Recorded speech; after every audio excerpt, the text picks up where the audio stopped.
Ladies and gentlemen, welcome to the section of Tour Guide, Reset, Rethink, and Retool. In the point of view of many tour operators, tour guide is very important. They are the soul of the tours. They can raise the mood of the tourists or lower it down. They bring a lot of values and good or bad memories to the tourists. They are the mobile marketer of the companies, and they themselves are part of the tour products of the companies. Make the company distinguished from others and from other countries also. So after COVID-19, is there any change in the requirements and perspective of tour guide career? We would like to welcome you to this section with all experts from the industry and from the training section. I myself was in the tourism industry for more than 25 years, with more than 20 years managing the tour guide department and the leading travel companies of Vietnam, Saigon Tourist Travel Service Company. And now I am the lecturer and program director of travel and tourism management of Ha Giang University. I am chair of this section. So today we will have three special speakers to share with you their thinking, their perspective about tour guide career and what the tour guide should prepare for this new era. So we will have one speaker from Indonesia, one from Vietnam, and one from Malaysia. So DJ, would you like to tell us what you know about Mr. Bob Zakaria from Malaysia? Absolutely, Lian. All right. So, ladies and gentlemen, good day.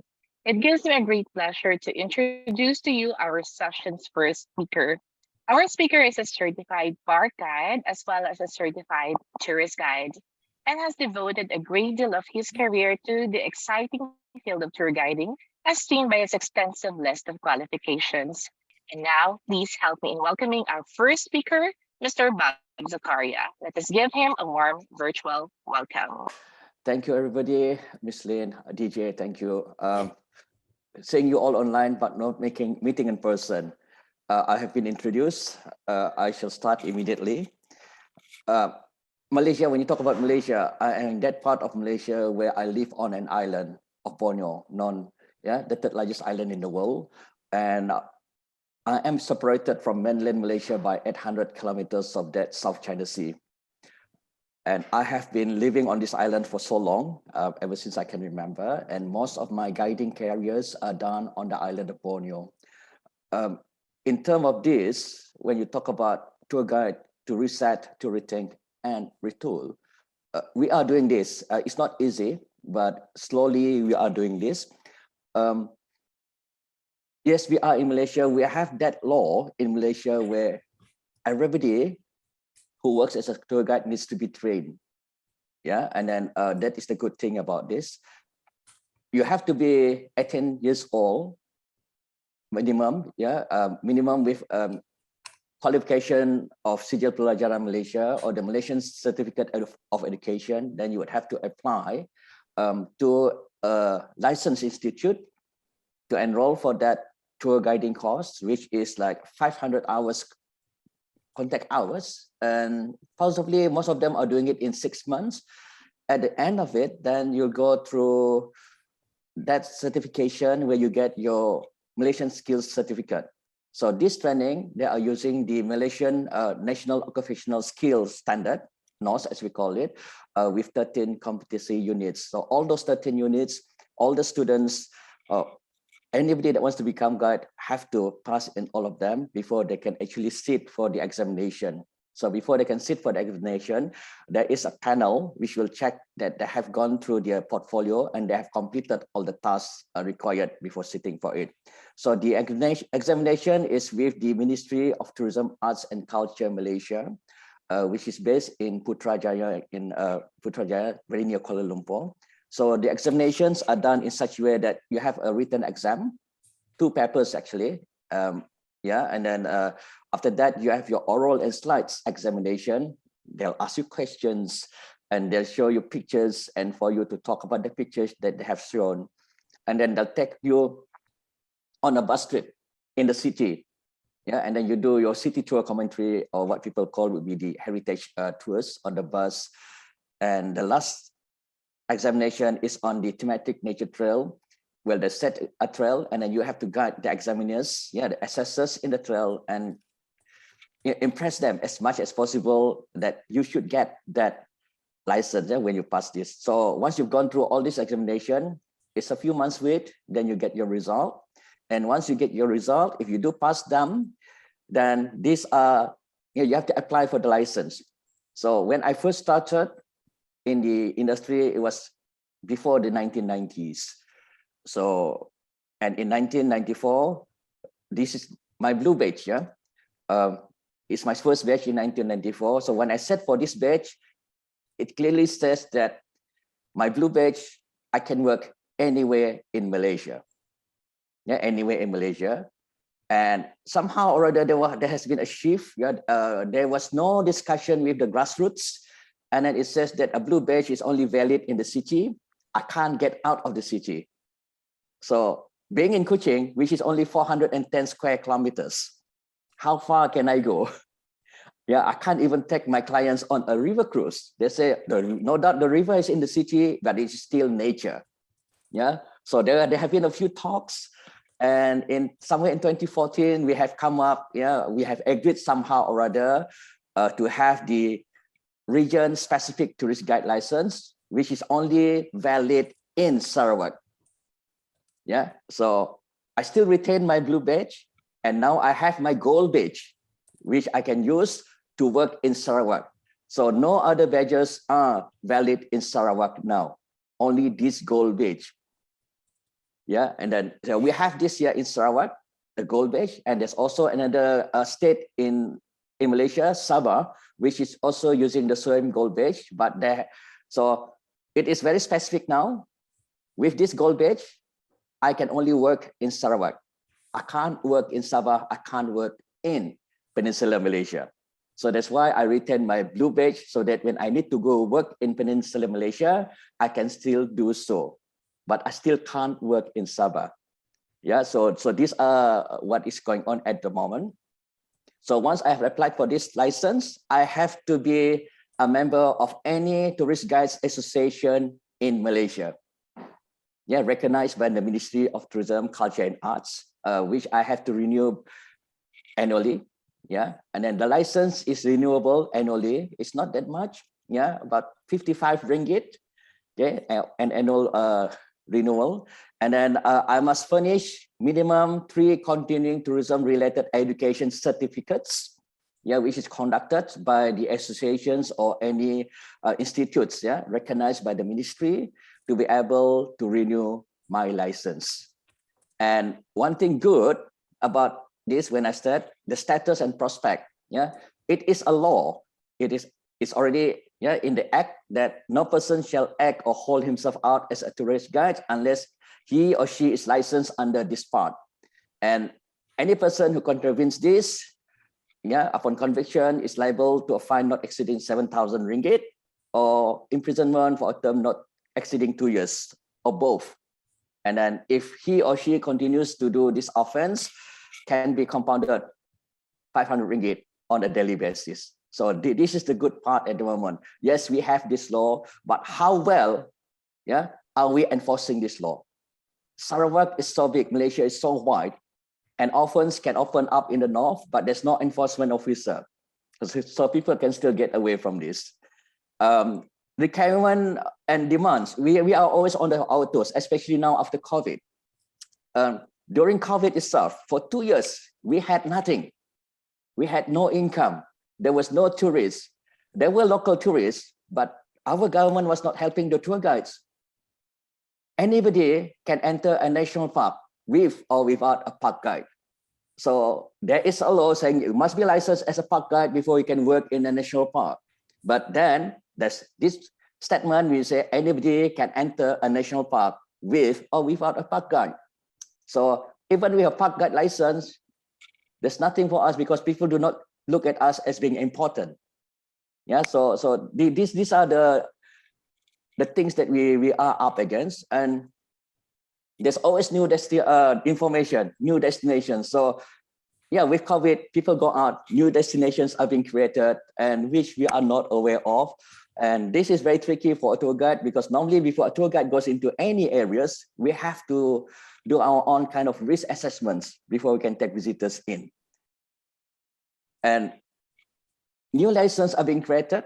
Yeah, there's quite a lot. You have seen the function of that just now. We have that blue badge, then we have the gold badge. Then the national park managed by another entity insists that everybody must be licensed before you can enter the national park. There's that currently now, the geopark being opened up in Sarawak.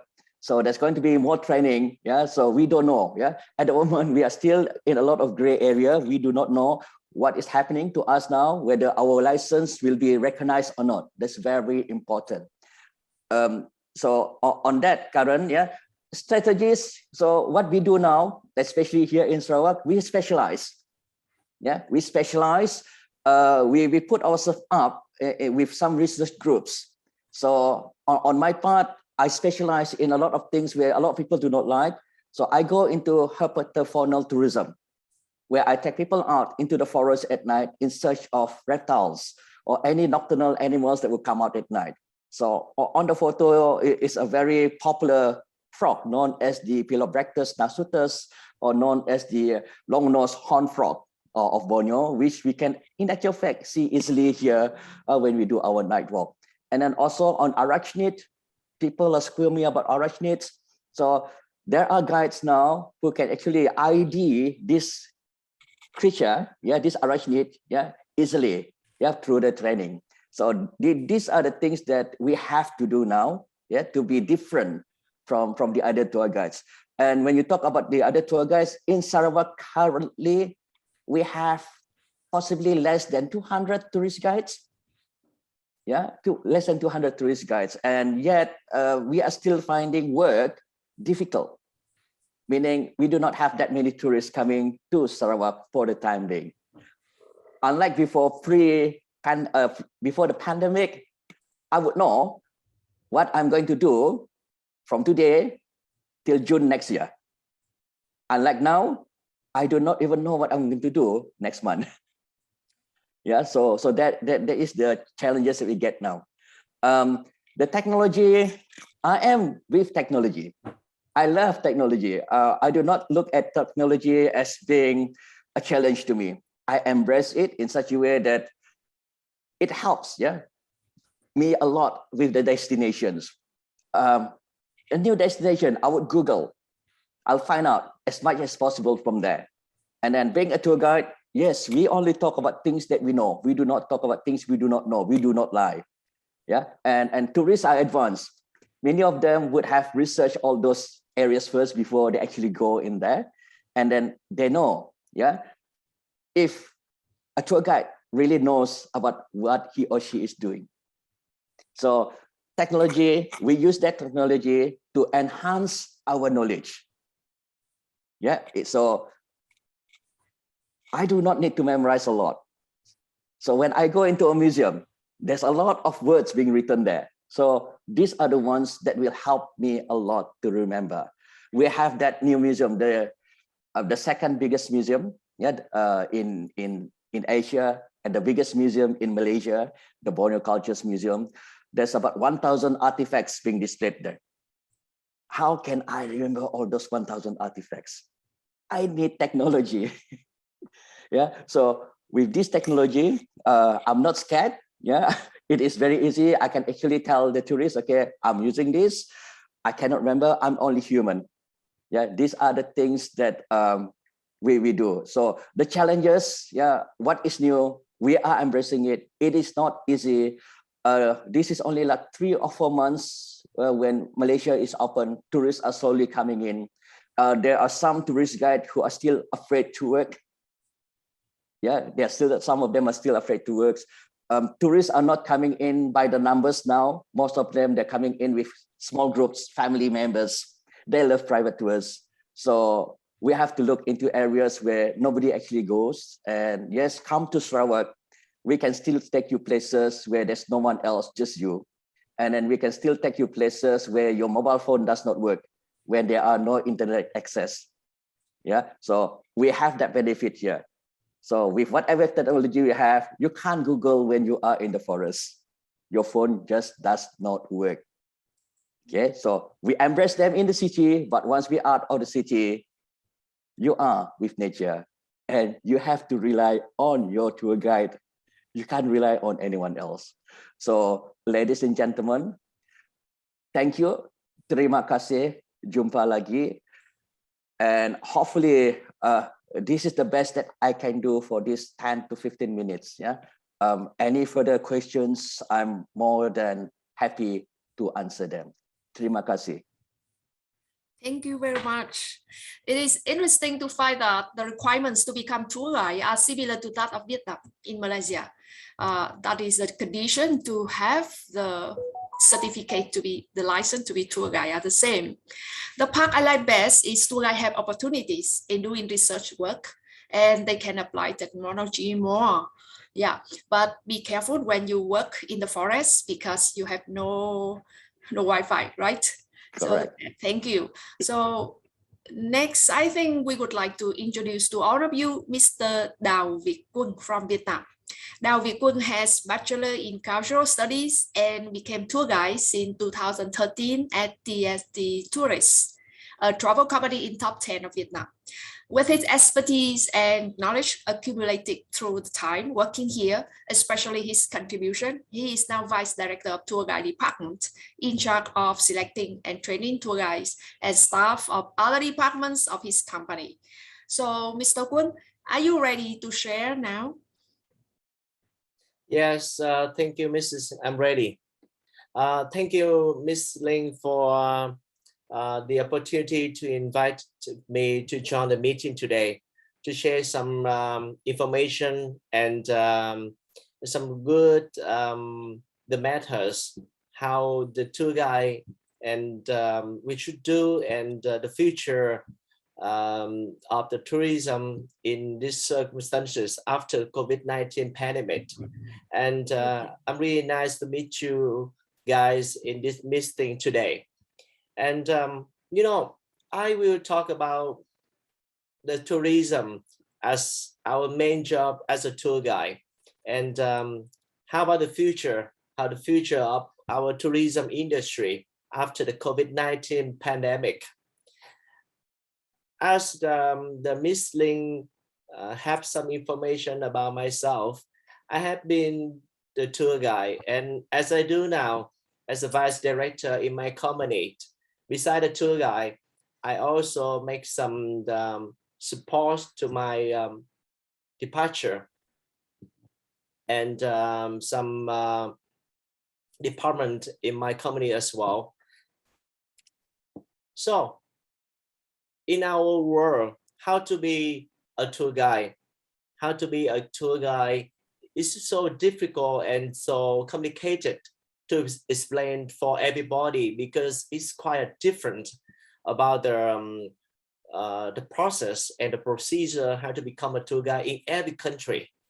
But as a tour guide experience, I just list some something and some condition you need to know and you need to get it well if you want to be a tour guide in every country and in every culture. So first of all, as you might know, trip is always complicated and different from time to time. So with different people from different countries and nationality as well. So the first of all, we need to focus on to be organized and punctual. With a long trip and many destinations or the sightseeings and even the logistics, we have to arrange as restaurant, as hotel, and even how we deal to the driver to get to the destination. It's many tasks to do as a tour guide, as you might know. So if we not well prepared, I said organize more simply is well prepared. To prepare everything, you need the itinerary, you need to know about the customer, you need to know about your co-workers or every services, anything regarding to make the trip more successful. And punctual, of course, as the tour guide, punctual is an important key, most important factor to become a good tour guide. So you can keep your customer more happy.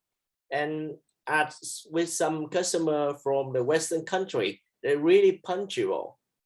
Besides that, punctual help you more confident and really make your coworker and even the services like a restaurant, if you have the booking and the reservation, when you have to come to the restaurant on time, and even some sightseeing spot, you need a right time. You need to come there on time to picking up the ticket.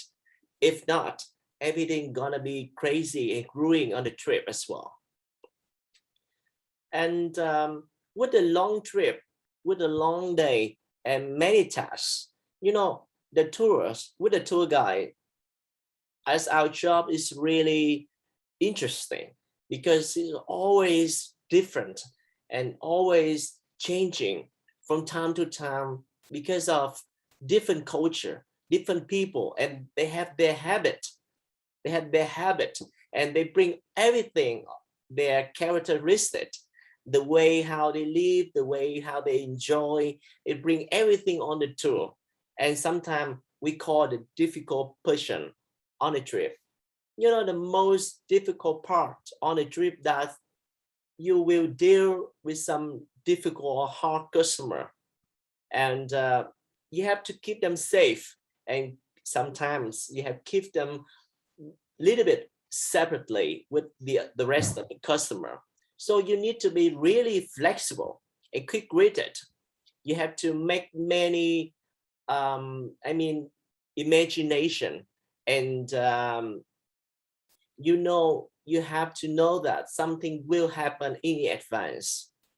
Beside the customer, many things gonna be happening on the trip, like a traffic, like an accident, and some changing about a restaurant, or something happens in the hotel, and you have to be there to help the customer to fix all the problems. We have to solve the problems. So these are rules or procedure or process the company may give you, and based on our skill, we have to follow the process. But actually, sometimes you need to be more flexible, more open up, because not everybody following the rules, and not every country, not every culture will see the same perspective. So we need to be more flexible. And as a tour guide, sometimes we don't have enough opportunities to go around the world. Even myself, I've been travel more than 50 countries in the world, but actually I didn't go all over the world, more than 200 countries in the world. And with some inbound guide as well, some location in our country or even your country, we have got a chance to get there. So, and beside that, from in the future, many new places coming, and we never had a chance to go it in advance to prepare the well knowledges to share with the customer.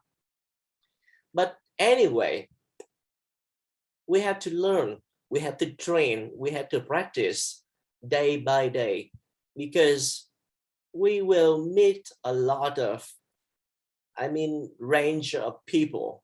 They might be a doctor, they might be a professional, they might be a worker. Their thing and their knowledge might be really different.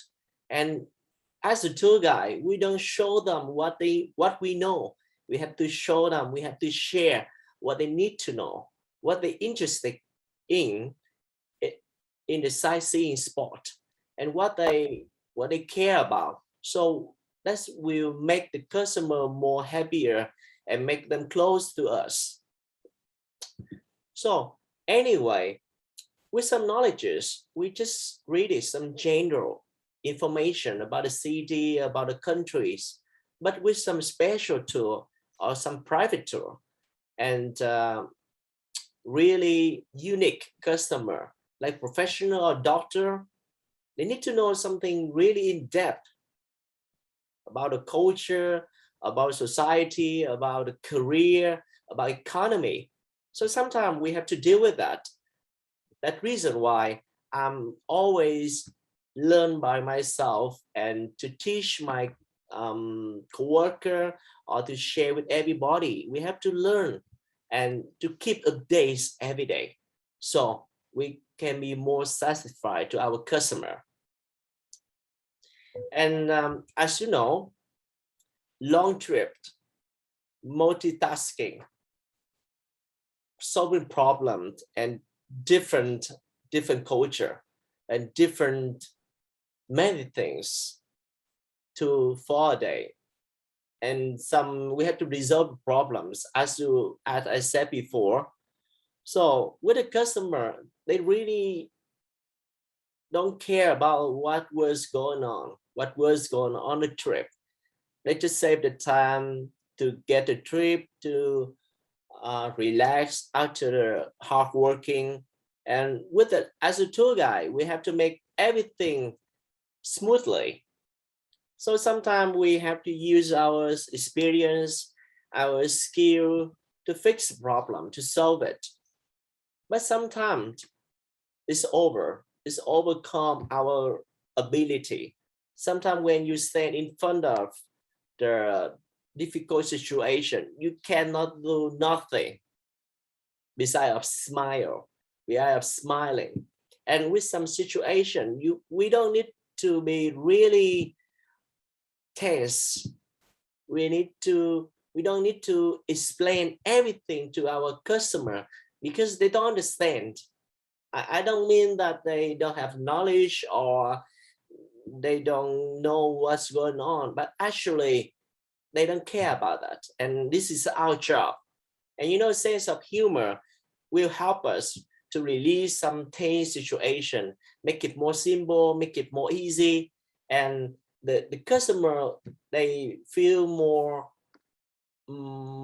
relaxed and easy for us to fix it. So that's really important. I don't call it skill, but a must have. What we must have this skill. But actually you need to practice. Watching the movie, read more books, and read more television, everything you will make you more comfortable. And don't be serious. Indeed. Actually, to become a tour guide, there are so many things we have to approve every day and need to be more updated. Something I just told you, I just listed on the screen. That's just what I think most important as a tour guide. Most important. But actually there are more. So if you want to become a good tour guide or excellent tour guide, you have to more research. You have to more research. Learn from your friend, learn from your coworker, learn from everybody. So you're gonna be a good tour guide. And in this situation, we have many kinds of tour guide. As mine, I work for the company. So, or maybe another freelancer tour guide when they want to join a company. So we need to satisfy some business requirements because it's different from country, from company to company. So I just give some ideas about it. As a tour guide at the moment, we do more. As myself, I do multitasking. So not only a tour guide hold the mic on the bus, telling people about information, we have to prepare. May I remind that we have 2 minutes more? Oh, really? So Yeah. So multitasking, I will share with you a lot of things, but actually just 3 things I will have to do now is sell tours, support bidding tours, and use a practical experience to training sales and tour operation. Our experience is really practical. So this might help the sales to build a good program for the itinerary for the customer and we know exactly what's going on. So we can help sell and we can help operator to make a good logistic. I mean, the operation like a hotel and the restaurant as well. And want to win the trip for the company. So when to support the bidding. So it's my got more chance to everybody. And training is more important for the company. And as tour guide, if with experience, you can share everybody what you know on the trip and everything that they can make them more improvement. So many change in the COVID-19 pandemic. We did more secure when we prepare to the trip, like travel documents, medical, travel insurance proof, passport, travel visa, and national ID card. What the country you're going to need to prove that you are good for the COVID-19 checking. You need to prepare it. And the prefer of the tourists in my country at the moment in the summer, because many things change in the country and even in the international country. So they prefer more to get it to in domestic with a small route. It's more advantage for the company to easily to arrange for the small route for everybody. But this advantage is make many profit. And actually, because many requirements at the moment to prevent the COVID disease. So we need to be really careful to take care of the small route and check everything's well done before we operating the trip.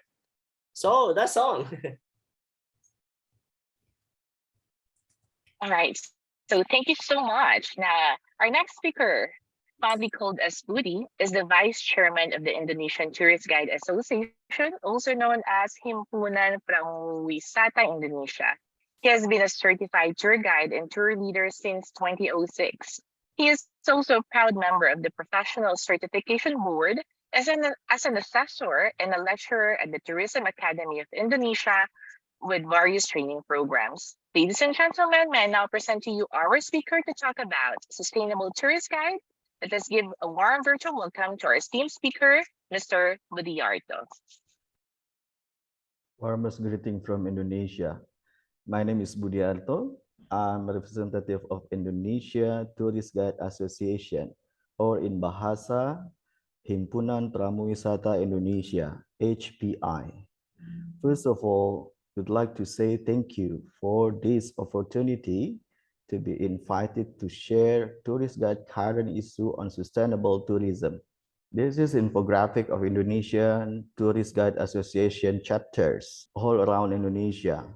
Yeah, also this is the map of Indonesia where the representative in every province of Indonesia. Indonesia is the fourth biggest population country in the world, yeah, and the biggest population country in Asia.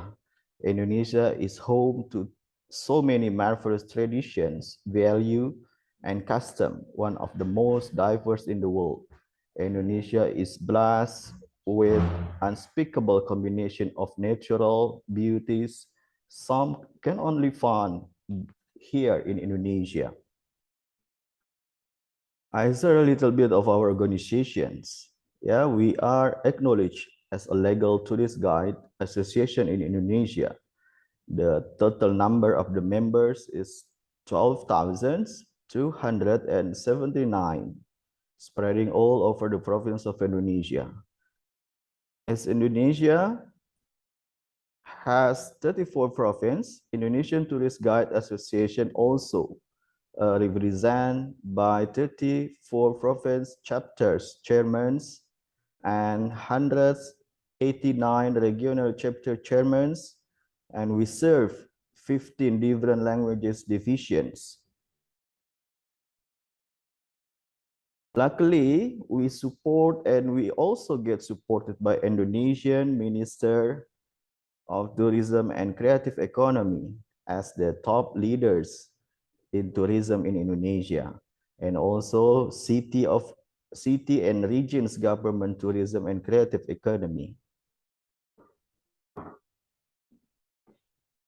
The government developed community based on tourism that focusing in tourism village developments. We also get involved to be a trainer for the local people who are ownership of the customs, cultures, and local value. We share the topic of the tourism awareness, how to be a good host in tourism services, safe in safety, and guiding technique, including storytelling and interpretations. Besides from the community, actually, this occupation, also we have next new generation. In vocational formal education curriculum, one of the subject is tour guiding. It practice in senior vocational school and academy for diploma 3. The biggest problems in formal education is English. Yeah, English is like a nightmare subject for the student. Eventually, they are loss of patience, yeah, in this subject because they cannot speak English well. Even though sometimes we use Indonesian for guiding presentation to serve domestic tourists. After the student graduated, they can go to city government or city region tourism and creative economy to take short course about tourist guidings class, or for those who has already practiced guiding services, they can register to professional certification board to get assessment. It is a ticket to join our organizations.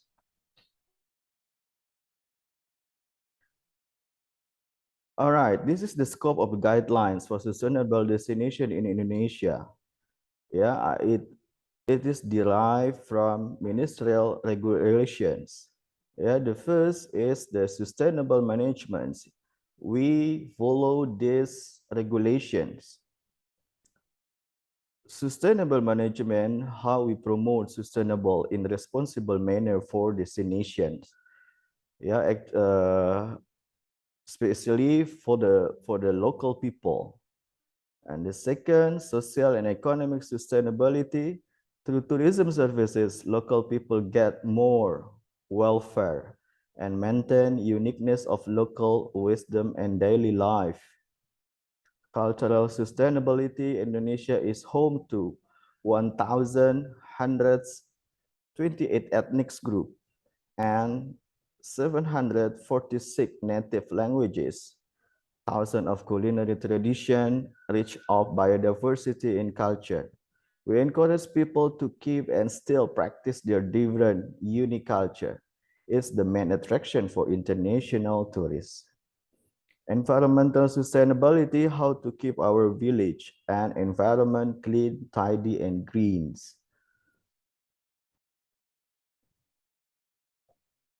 3P on sustainable tourisms.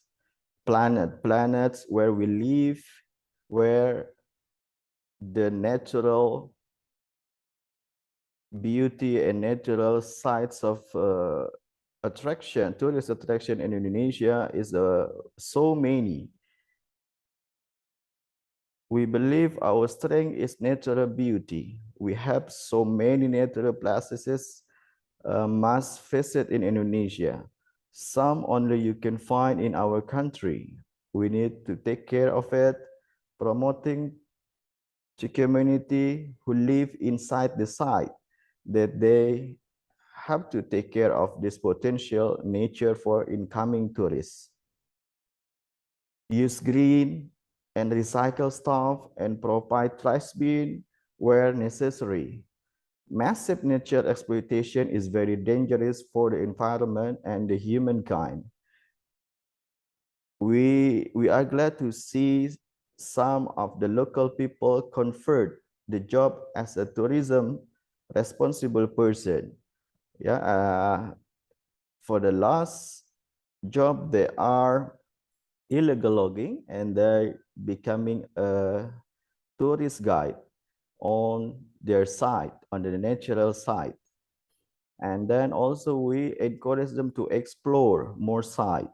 Yeah, it may be mining to be side of the tourist attraction panoramic.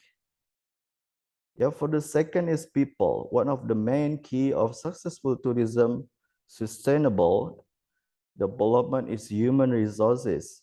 We need to improve capacity building for the local people as the host, so they can welcome tourists properly, serve nicely, and creating good impression for the tourists to come back again.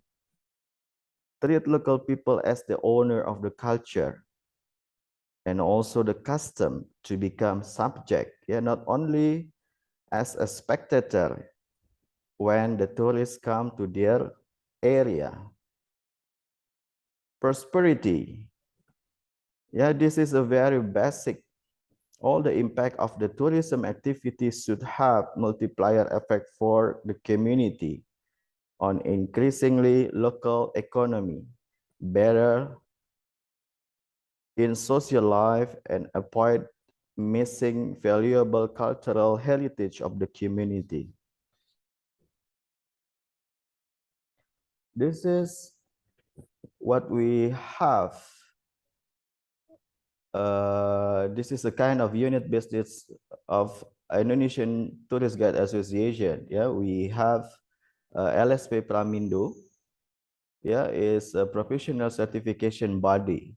Yeah, we have this certification body since 2013 and licensed by National Professional Certification Board. It's a government body.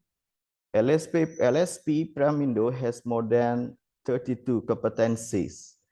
Tourist guide scheme, yes, such as a general tourist guide, ecotourism guide, a museum tourist guide, mountain tourist guide, and others.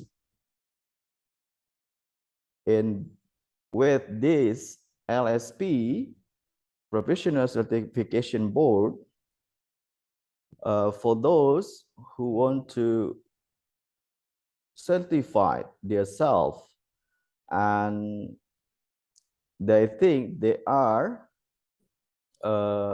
capable to be a tourist guide, they can register to LSP Premindo and to get assessment. This is the second unit business of Indonesian Tourist Guide Association. We have, it's like a course, yeah, for the tourist guides, and also we have others classes such as English class, and also we have tour conducting and tour operators, yeah, and it's will be expanding. National Tour Guiding Academy is a new business. Tourist guide trainings and education. It just established in 2020 for capacity development and caring for quality of tourist guide in Indonesia. Here, the activity that the government involved Indonesian Tourist Guide Associations to take a role in tourism destinations. Yeah, sometimes we invited as a trainers for the hospitality services for homestay owners, and in every regional chapters, annually we held a tourist guide field trainings, and this is another event is promoting CHSE. This is the protocols during the pandemic COVID-19. So all the destination should revert to this protocol. Yeah, health, safety, environment, sustainability.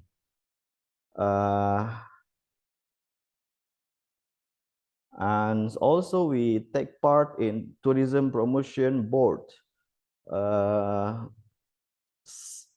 Many of the province chairmans of Indonesian Tourist Guide Association, is a member of Tourism Promotion Board for the regions, and also the cooperation with the tourism police, and we create experience for the tourists that we serve to introduce local community activity and also the culture, and to preserve the cultures.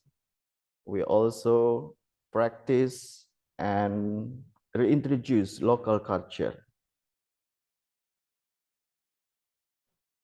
This is another some activity. We are as a tourist guide to accompany for the tourism village, tourism community awareness group, grocery distribution to members on pandemic COVID-19. This is what we have the activity when we don't have any tourists during pandemic. So the province chairman chapters distribute the groceries to all members in the regions, in the province, and also in the regions. We also involved in tourism management village. This is where we share how to make travel patterns and how to make the attractions that is the village already has, like a cultures, like the customs. So we try to find out the potentials of the culture and also the social life, to present to the tourists.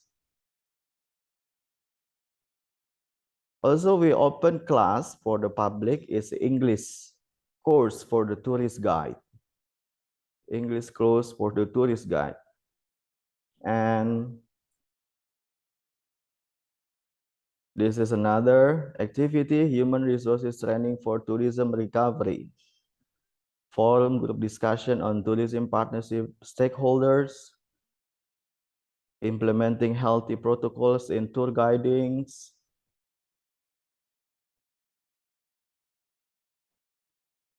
This one is one of the certifications